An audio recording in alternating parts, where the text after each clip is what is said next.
Hello बच्चों, कैसे हो। आज हम लोग स्टार्ट कर रहे हैं बेसिक फंडामेंटल्स। केमिस्ट्री का पार्ट है बेसिकली।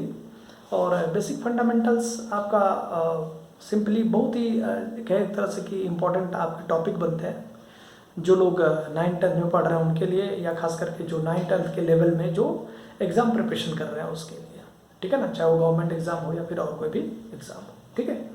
उसके लिए आपको ना 2-3 बातों पर बहुत ज़्यादा फोकस करना पड़ेगा। एक तो सिंपली ये कि जो एलिमेंट्स है वो हमें 20 तक याद होनी चाहिए दोस्त, ठीक है।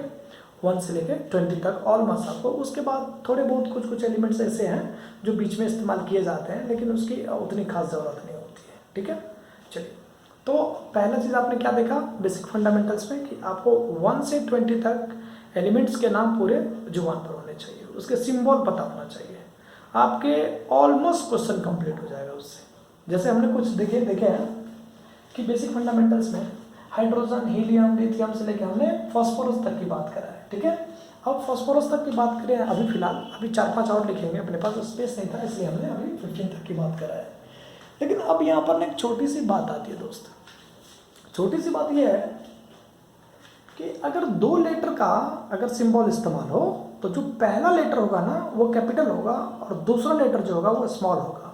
और स्मॉल लेटर कहाँ पर होगा, यानी उस लेटर के पैर में, पैर समझ रहे हो ना, लाइक अ लेग्स, ठीक है ना, उस पर। जैसे मान लो आपसे पूछा जाता है कि यार कोबाल्ट है, तो सी, कोबाल्ट को हम कह सकते हैं जैसे सी और ओ, ये कोबाल्ट है। क्योंकि देखो जो पहला लेटर है फर्स्ट लेटर, ये आपका क्या है, फर्स्ट लेटर आपका कैपिटल है और जो सेकेंड लेटर है ये स्मॉल है।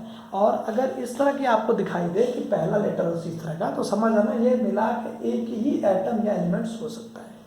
फिर यहीं पर अगर एग्जांपल के तौर पे आपको सी और ओ दिखाई दे, ठीक है, तो समझ आना देखो सी भी कैपिटल, ओ भी कैपिटल, यानी इसके पास 2 एलिमेंट्स क्या है, प्रेजेंट है। Now in that situation we can say C is carbon and O is oxygen.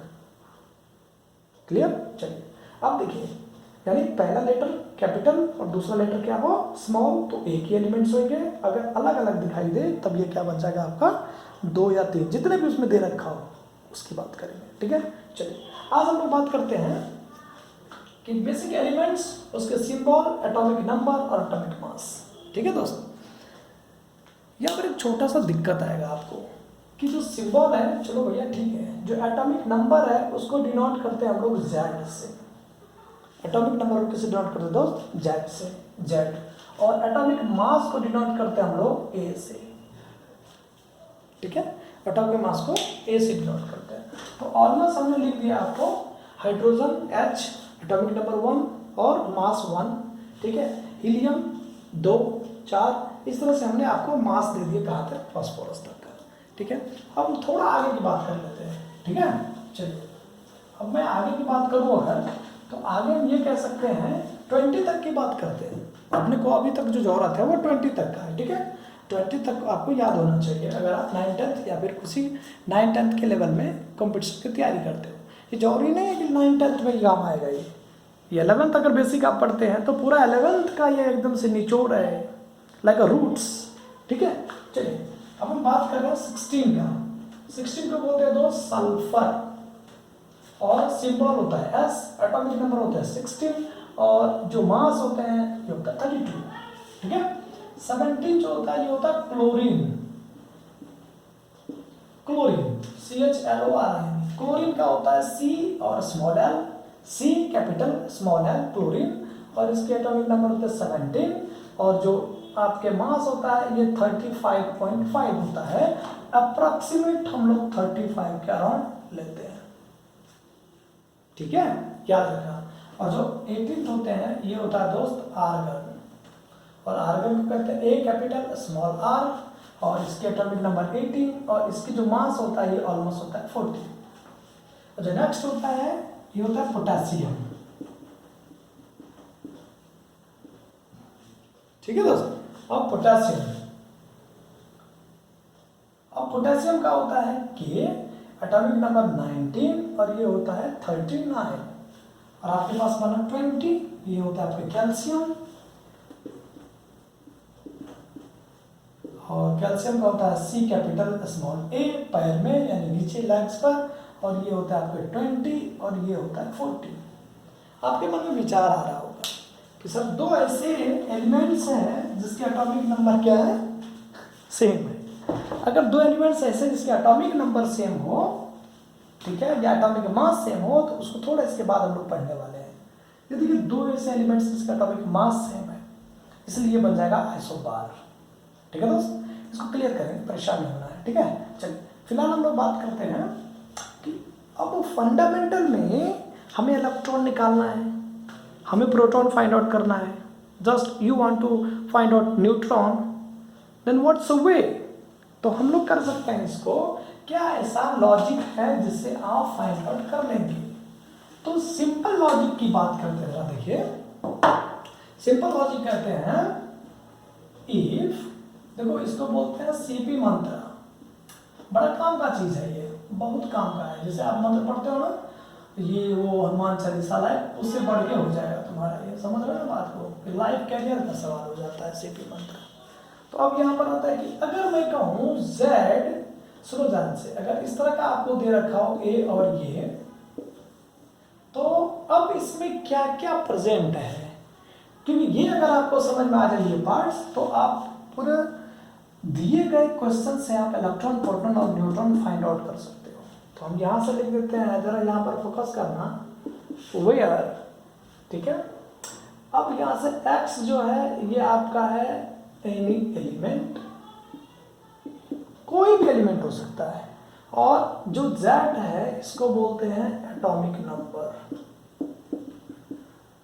और जो A है दोस्त इसको बोलते हैं एटॉमिक मास, और इसी को दूसरे लैंग्वेज में कहते हैं हम लोग मास नंबर। एक एग्जांपल के तौर पर समझाऊं मैं आपको, तो आपको बहुत क्लियर हो जाएगा। अगर मैं यहाँ से लिखूं Li और लिखूं मैं 3 और 7, क्वेश्चन में दे रखा है दोस्त, और आपसे पूछ रहा है कि इसमें क्या क्या गिवन है, तो आप कहेंगे जो आपके सामने X है वो क्या है, Li। समझ रहे हो बात को, जो X है वो क्या है, Li। क्यों X एनी एलिमेंट, तो ये कौन सा एलिमेंट है, लिथियम।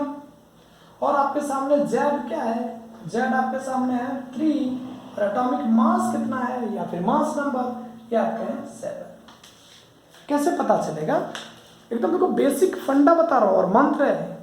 अब केमिस्ट्री की लैंग्वेज में मत जाना कि सर इसको डिफाइन करो, ये तो फिर करते रहो भैया, इतनी मोटी मोटी बुक है मार्केट में, पढ़ते रहो और पूरे बाल झड़ जाएंगे, समझ में नहीं आएगा। बिल्कुल मैं बोल रहा हूँ, इसीलिए फंडामेंटल्स पकड़ने की कोशिश करो। ये बहुत बड़ी बात नहीं बोल रहा हूँ मैं यहाँ पर, छोटी बात बोल रहा हूँ मैं, जो एक नॉर्मल बच्चे जो 7-8 साल के होते हैं वो भी समझ लेते हैं इस चीज़ को कि क्या कह रहे हो। तो मैं कह रहा हूँ कि अगर इस तरह का कोई फंडामेंटल आपको दिया है, तो इस तरह से आप इसको जज कर सकते हो कि क्या किए हैं। ठीक है, Li आपको दिया था, यानी X की वैल्यू दिया। एटॉमिक नंबर हमेशा एलिमेंट का एकदम लैग में होगा, नीचे डाउनवर्ड में, उस दिए गए एलिमेंट्स का, और जो मास होगा वो उसकी मुंडी पर होगा, यानी हम बात करें उसके एकदम हेड पर। जरा देखो, फोकस करो, A कहाँ पर है, X के मुंडी पर, और लैग में क्या है, Z। अब यहाँ पर आ जाओ तो लैग्स में क्या है, 3 यानी एटॉमिक नंबर है, कंपेयर करो इससे, और 7 क्या है आपका एटॉमिक मास, इससे कंपेयर करो, इसके मुंडी पर यानी हेड पर है।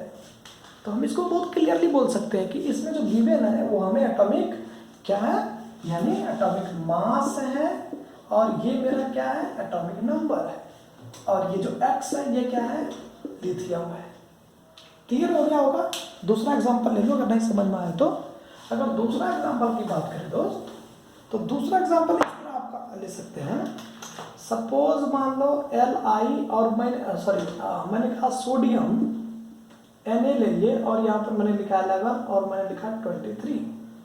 तो यहाँ पर सोचो मास नंबर क्या है, मास नंबर क्या है, तो आप फटाफट कहेंगे सर मुंडी पर जो होता है वो मास नंबर होता है, जो मुंडी पर होता है उसको मास नंबर होता है, जो पैर में होता है उसको बोलते हैं एटॉमिक नंबर। इतना तो समझ में आ गया होगा दोस्त, पैर में जो होता है उसको एटॉमिक नंबर। एटॉमिक नंबर को किससे डिनोट करते हो, Z से, बचपन वाली बात है।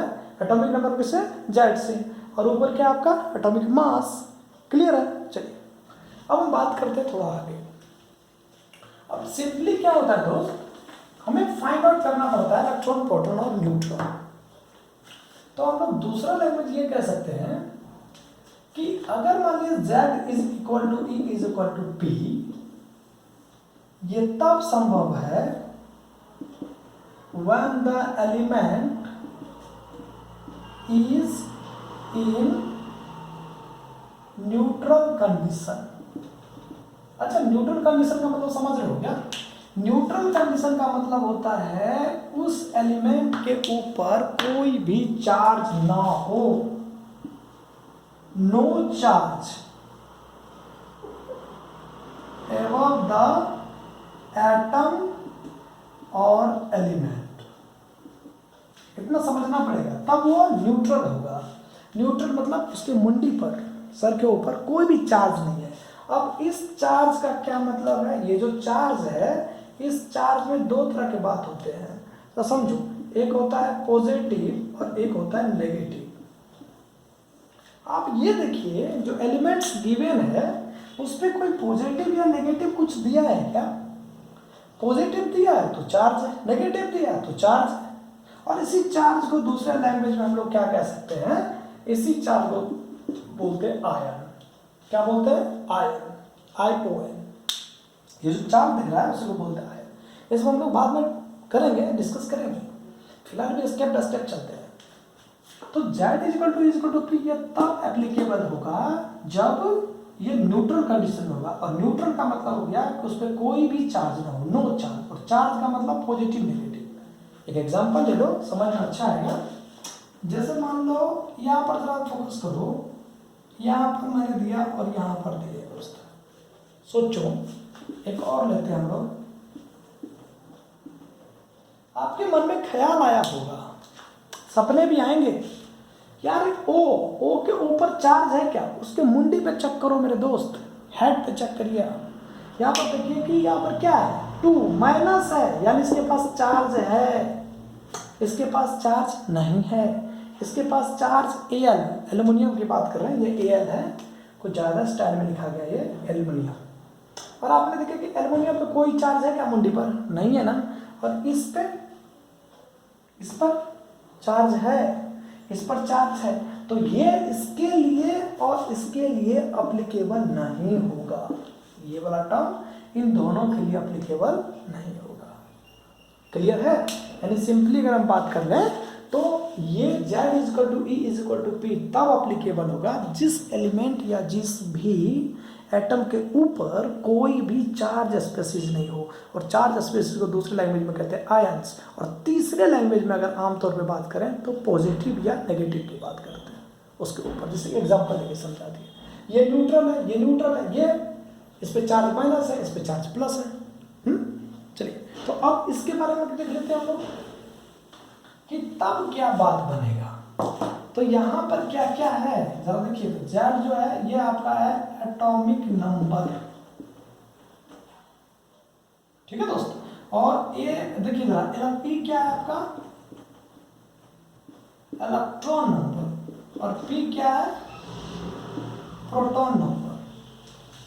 देखिए E electron number, P proton number, Z। यानी कोई भी एलिमेंट अगर प्रेजेंट है जिसपे कोई चार्ज नहीं है तो जो Z बनेगा वही E और P बनेगा। एक एग्जांपल के तौर पे समझिए इसको। एक एग्जांपल के अगर समझाऊं, अगर मैंने कहा कि सिंपली अपने पास क्या है? सोडियम, ये दिया है, एक एलिमेंट लिख दिया आपको सोडियम, ठीक है दोस्त। अब आपके सामने दिया है सोडियम, अब पूछ रहा है कि find E is equal to Z is equal to या P इज इक्वल टू। ये जरूरी नहीं कि तीनों दे रखा होगा, नहीं बता, डजंट मैटर, ठीक है, कि आपके पास क्या दिया है। आपके पास हो सकता है ये पूछेगा कि फाइंड द इलेक्ट्रॉन, या पूछेगा फाइंड द प्रोटॉन, या पूछेगा फाइंड द Z, या पूछेगा तीनों फाइंड आउट कर दीजिए। समझ रहे हो ना बात? इस सिचुएशन में क्या बनेगा कि आप जानते हैं इसके ऊपर कोई चार्ज है क्या? इसके ऊपर कोई चार्ज है नहीं ना। अगर चार्ज नहीं है तो ये न्यूट्रल है, और अगर ये न्यूट्रल है तो इसका मतलब है कि जो Z है वही E बनेगा और वही P बनेगा। और आप जानते हैं 1 से लेकर हमने 20 तक अभी लिखा था, तो ये सोडियम का कितना होता है? 11। तो इसीलिए क्या बनेगा? Z is equal to 11। इसलिए फार्मूला क्या कहता है 11 is equal to E is equal to P, इसलिए 11 कितना और प्रोटॉन कितना, देखो बड़ा इजी है। यानी सोडियम के पास पूछ रहा है आपके पास इलेक्ट्रॉन कितना है और प्रोटॉन कितना है, एटॉमिक नंबर कितना है, तो सिंपली आपने कह दिया कितना 11 11 11। क्यों? क्योंकि इसके पास कोई चार्ज नहीं है, इसके पास कोई चार्ज नहीं है। ठीक है, चलिए अब हम बात करते हैं अगर किसी एलिमेंट पे चार्ज हो तब क्या बनेगा। ठीक है, अगर अभी तक तो आपने देखा कि चार्ज नहीं है, अब अगर मान लीजिए चार्ज हो तब तो हम लोग लिख सकते हैं third, when the element have any charge। ठीक है, when the element have any charge, तो इसके लिए दो बातें बनेगी। ठीक है, तो नंबर ऑफ इलेक्ट्रॉन, देखिए जरा नंबर ऑफ इलेक्ट्रॉन कैसे फाइंड आउट करते हैं। तो इसको फाइंड आउट करने के लिए फॉर नेगेटिव चार्ज, यानी नेगेटिव चार्ज का मतलब हो गया किसके लिए, यानी देखिए एनआईएन के लिए। ठीक है दोस्त, तो यहां से आप अगर मान लीजिए हमें निकालना इलेक्ट्रॉन, तो इस संदर्भ में आप क्या करेंगे, यहां से आप करेंगे number of electron is equal to Z plus negative charge present on the element. फिर से देखिए दोस्त, हमें फाइंड आउट करना है नंबर ऑफ इलेक्ट्रॉन, यानी E की वैल्यू चाहिए अपने को। तो अगर हमें E की वैल्यू फाइंड आउट करना है किसके लिए, नेगेटिव चार्ज के लिए, तो हम करेंगे Z, और Z तो आपको पता है Z प्लस जितना चार्ज है। जैसे कि एग्जांपल के तौर पे लेता हूं, जरा समझिए। तो एग्जांपल हमने कहा कि suppose O2 minus, find electron. अब आपको इलेक्ट्रॉन फाइंड आउट करना पड़ेगा, तो आप Z पता है आपको, अब इसको भूल जाओ, ऑक्सीजन को सिर्फ याद रखो कि ऑक्सीजन क्या है। यहाँ पर देखिए ऑक्सीजन है, ऑक्सीजन आपको दिख गया।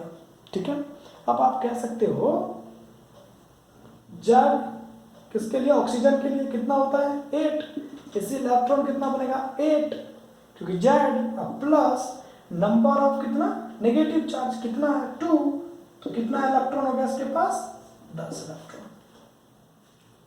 इस O2 माइनस के पास कितना इलेक्ट्रॉन, 10 इलेक्ट्रॉन।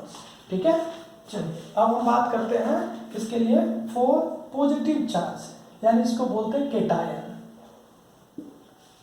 ठीक है दोस्तों, अब हमें केटायन के लिए निकालना पड़ेगा, तो हम कह सकते हैं केटायन के लिए अगर आपको निकालना पड़े तो आप कहते हैं केटायन के लिए Z और माइनस जब उसका reverse plus positive charge present होता है एलिमेंट। ये केटायन के लिए एग्जांपल के तौर पर समझिए, पूरे ब्रह्मांड की बात करता हूं मैं, पूरे केमिस्ट्री की बात करते हैं, कोई भी आपसे क्वेश्चन हो आपसे बेझिझक बनेगा, बेझिझक की बात करते हैं। ठीक है, देखिए कैसे, अगर आपने कहा कि एल्युमिनियम पे 3+ है, चार्ज पार्टिकल है, हमें चाहिए इलेक्ट्रॉन, तो इलेक्ट्रॉन फाइंड आउट करने के लिए आपने कहा किसके लिए, हमने पॉजिटिव चार्ज फाइंड आउट करने, number of electron is equal to, आपके सामने क्या बन रहा है, यानी Z कितना एल्युमिनियम का 13, और माइनस कौन सा, minus positive charge present, positive charge कितना है 3, तो माइनस कर दीजिए कितना हो गया 10। यानी अभी देख रहे हैं आप कि एल्युमिनियम पे कितना चार्ज हो गया 10, एल्युमिनियम पे कितना चार्ज हो गया 10। तो इसी प्रकार से आप क्या कर सकते हैं, आप if you find the number of electron for any species having any charge, then you can find with the help of these formula और मंत्रास। ओके, चलिए नेक्स्ट की बात करते हैं लोग। अब हम बात करने जा रहे हैं, हमें न्यूट्रॉन फाइंड आउट करना है, neutron number for finding neutron number. Neutron number कैसे फाइंड आउट करोगे? तो न्यूट्रॉन नंबर फाइंड आउट करने के लिए जरा फोकस करो, न्यूट्रॉन नंबर फाइंड आउट करने के लिए आप करेंगे neutron number is equal to, यानी एटॉमिक मास या फिर mass number minus atomic number. तो सिंपली अगर कहते हो कि sir small m is equal to neutron और आप कहते हैं एटॉमिक नंबर को हम कहते हैं z, सॉरी एटॉमिक मास को a और एटॉमिक नंबर को हम कहते हैं z, इस सिचुएशन में आपको फॉर्मूला बन के तैयार है। और हमेशा याद रखना एटॉमिक मास जो होता है ना दोस्त, ये होता है न्यूट्रॉन प्लस प्रोटॉन, ये दोनों को मिलाकर क्या बन जाता है एटॉमिक मास, यानी A इज इक्वल टू होता है n प्लस p। न्यूट्रॉन और प्रोटॉन को अगर मिलाते हैं तो अब ये प्रोटॉन कहाँ होगा, न्यूक्लियस में जो प्रेजेंट हो, इसको प्रोटॉन को क्या कह सकते हैं, प्रेजेंट इन द न्यूक्लियस, जो न्यूक्लियस में प्रेजेंट है उसको हम लोग कह सकते हैं प्रोटॉन। क्लियर है? चलिए, तो आपको ना दो फॉर्मूले और मिल गए। एक तो मिल गया कि यार अगर हमें न्यूट्रॉन नंबर फाइंड आउट करना हो तो न्यूट्रॉन नंबर फाइंड आउट करने के लिए आप एटॉमिक मास में से एटॉमिक नंबर, यानी आप A में से Z माइनस करेंगे, तब आपका बन जाएगा न्यूट्रॉन नंबर। एक एग्जांपल लेते हैं हम लोग, बिना एग्जांपल की बात नहीं बनेगा। अब जरा सोचो, हमारे पास ना फास्फोरस है मान लो, और ये है आपका 15 और ये है 31। अगर नहीं भी दिया है ना तो आपको याद होना चाहिए दोस्त, नहीं भी दिया तो आपको 1 से 20 तक याद होनी चाहिए ये सब चीज़ें। अब हमें पूछ रहा है न्यूट्रॉन नंबर कितना है, तो आपके सामने देखिए हमें n फाइंड आउट करना है। तो A कितना इतना बताओ 31, Z कितना बोलो 15, इसलिए n का फॉर्मूला क्या कहता है, A minus Z is equal to बोलो कितना बनेगा 31 माइनस 15 इजकल टू कितना बन जाएगा 16। अब न्यूट्रॉन कितना, किसी का भी न्यूट्रॉन निकाल सकते हो, किसी का भी, जरूरी नहीं है सब फास्फोरस का, किसी का भी। आपको मन करे कि सर हम अगर बेरिलियम का निकालें, अरे भैया बेरिलियम के कितने एटॉमिक नंबर बोलो कितने 4, मास बोलो 9, n इक्वल टू बोलो ऊपर वाला माइनस नीचे वाला। समझ लो बात को, न्यूट्रॉन नंबर फाइंड आउट करने के लिए ऊपर वाले माइनस नीचे वाला। कौन सा ऊपर कौन सा नीचे भैया, ये मुंडी पर और जो पैर में है, तो सिंपली कितना करिए 9 माइनस 5 इज इक्वल टू कितना होगा 9 माइनस 4 इज इक्वल टू 5। ये क्या निकला है न्यूट्रॉन नंबर, क्या निकल गया न्यूट्रॉन नंबर। चलिए अब हम नेक्स्ट की बात करते हैं, ठीक है। नेक्स्ट आता है दोस्त आइसो इलेक्ट्रॉनिक, ठीक है। अच्छा पहले हम बात कर लेते हैं आयन क्या होता है। आयन होता है स्पीसीज हैविंग पॉजिटिव और नेगेटिव चार्ज, और स्पीसीज कंटेन्स पॉजिटिव और नेगेटिव चार्ज। फिर से सुनो, मतलब कहते हैं क्या कि species contains positive negative charge या स्पीसीज है। यहाँ पर स्पीसीज का मतलब क्या है, कोई भी एलिमेंट्स हो सकता है, कोई भी एटम हो सकता है, ठीक है। अगर हम एग्जांपल दे दें, जैसे Mg2+, ठीक है, क्या है आयन है, ठीक है दोस्त। क्लोरीन माइनस क्या है आयन है। अब हम बात करते हैं कि आयन के टाइप्स कितने हैं। आयंस के दो टाइप होता है, फोकस कीजिए। आयंस के नॉर्मली दो टाइप होता है, ठीक है। एक होता है पॉजिटिव आयन, और इसी को केमिस्ट्री लैंग्वेज में कहता है कैटायन, और एक होता है नेगेटिव आयन, और इसी को दूसरे केमिस्ट्री लैंग्वेज में कह सकते हैं हम लोग एनायन। सिंपली कह सकते हैं इसी को species having positive charge on it, और इसको कह सकते हैं species having negative charge present on it. जो भी आपका एलिमेंट्स है या एटम है उसके ऊपर अगर पॉजिटिव है तो उसको बोलते हैं केटायन, फोकस कीजिए, उसको बोलते हैं केटायन, और जिस पे नेगेटिव चार्ज उसको बोलते हैं एनायन। एग्जांपल के तौर पर समझिए, अच्छा लगेगा, ठीक है, फीलिंग मच बेटर आएगा, समझ रहे हो। जैसे मान लो Li प्लस Na प्लस, ठीक है दोस्तों, Mg2 plus, aluminium 3 plus, K plus, ये सब क्या है? सिंपली अगर हम बात करें K प्लस, ये सब क्या है? ये सब केटायन। और एनायन में क्या आएगा? देखिए O2 minus, F minus, Cl minus, S2 minus, ये सब क्या है? एनायन।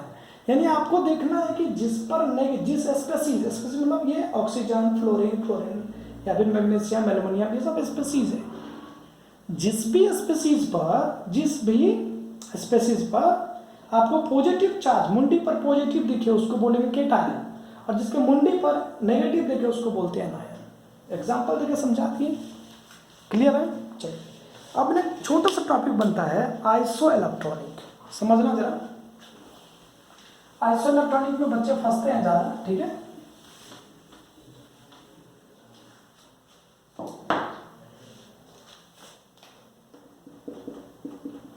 आइसो इलेक्ट्रॉनिक, अच्छा ये होता क्या है मेरे भाई? आइसो इलेक्ट्रॉनिक है क्या? आइसो इलेक्ट्रॉनिक क्या होता है? सिंपली आपके अगर नजर से देखें तो देखिए आइसो का मतलब होता है सेम, और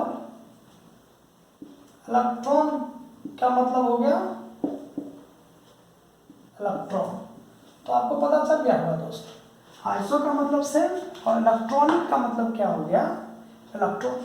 जिस स्पीशीज के पास इलेक्ट्रॉन नंबर इक्वल हो उसको कहते हैं हम लोग आइसो इलेक्ट्रॉनिक। जैसे समझिए जरा, एलिमेंट्स या species having same electron number. Example के तौर पर लेता हूं मैं, अब ये आपको बनाने का तरीका मैंने समझा दिया है, ठीक है। जरा देखिए कैसे, फ्लोरीन माइनस, तो देखो तो 9 एटॉमिक नंबर 9 और एक चार्ज है, तो माइनस हो तो प्लस और प्लस हो तो माइनस। अभी जस्ट इससे पहले हमने फंडामेंटल क्लियर किया आपको। तो 10 ऑक्सीजन 2 माइनस 10, समझ रहे हैं? अब जरा सोचो, Na plus 10, Mg2 plus 10, aluminium 3 plus 10, ये सब आपस में क्या कहलाएगा? ये कहलाएगा आइसो इलेक्ट्रॉनिक। ये आपस में क्या है? Iso electronic. क्यों? इलेक्ट्रॉन नंबर फाइंड आउट करो, इलेक्ट्रॉन नंबर निकालने का तरीका बता दिए। अगर पॉजिटिव चार्ज हो तो जेड में से क्या करना? पॉजिटिव माइनस करना। नेगेटिव चार्ज हो तो जेड में उतना नेगेटिव जोड़ना। इसके जेड होते हैं 9 प्लस 1 10, इसके होते हैं कितना? 11, इतना माइनस। देखो इसको बोलते हैं आइसो इलेक्ट्रॉनिक। क्लियर है? जैसे अब अगर दूसरा अगर बात कर ले हम, अच्छा यहाँ पर एक और दे सकते हो, तो तुम्हारे मन में विचार आया कि सर अगर ऐसे लिख ले तो, अरे भैया लिख लो, नियॉन भी तो है, इसके पास भी तो 10 ही है, ठीक है। अब दूसरी बात ये आता है, सपोज मान लो दूसरा कोई एग्जांपल लूं तो तुम्हारे मन में विचार आए, जैसे देखो हीलियम 2 और लिथियम प्लस, लिथियम के 3 1 प्लस, देखो तो ये बना कि नहीं बना? अब तुम्हारे मन में और भी विचार, बहुत सारे एग्जांपल तुम खुद से ले सकते हो। इसको हम लोग कहते हैं आइसो इलेक्ट्रॉनिक। क्लियर है? चलिए अब हम बात कर लेते हैं थोड़ा सा अगले नेक्स्ट टॉपिक है। तो जब नेक्स्ट वीडियो आएगा तो उसमें आपको कंप्लीटली बताएंगे हम इलेक्ट्रॉनिक कॉन्फ़िगरेशन के बारे में, ठीक है। और इलेक्ट्रॉनिक कॉन्फ़िगरेशन के बाद आपको बताएंगे वैलेंसी, वैलेंस इलेक्ट्रॉन, ठीक है। तो इंतजार करिए नेक्स्ट लेक्चर वीडियो का।